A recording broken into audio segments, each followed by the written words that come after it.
Modus ngelepas kandang kosan yang berada di Jalan Srijaya Negara, Kecamatan Ilir Barat 1, Palembang, duo lanang terekam kamera pengawas ngembat motor penyewa kosan.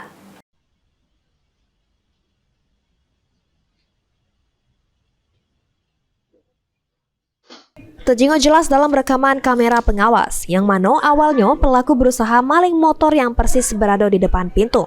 Cuma aksi itu gagal karena motor dipasang kunci tambahan.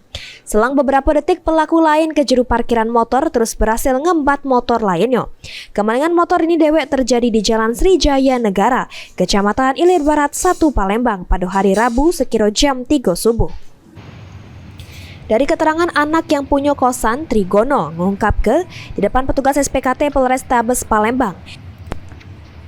Dirinya lagi teduk pas kejadian motor diembat pelaku. Trigono dewek sadar pas bangun teduk pada pagi hari jika motor di parkiran sudah melengit. Trigono juga jelas kalau pelaku masuk dengan cara ngelepas ke kandang kosan, guna ngelancar ke gawenyo pas ngembat motor. Ditambah ke Trigono kalau motor yang lengit itu kepunyaan Baslin, wong yang sedang nyewa di kosan abahnya, yang lagi berangkat mudik ke dusun. Atas kejadian tersebut, Trigono laju datangi Polrestabes Palembang, guna ngelapor ke kehilangan motor merek Beat BG 5725VK punya Baslin yang diembat maling. Pagar itu digembok pakai trali, pakai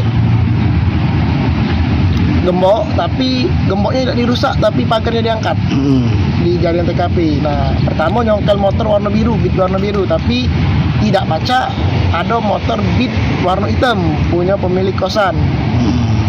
Wong dua pelakunya, sikok pakai masker, sikoknya tidak. Motor apa itu? Motor Beat. Motor Beat ya, yang diambilnya? Dari CCTV memang wong dua pelaku apa mana?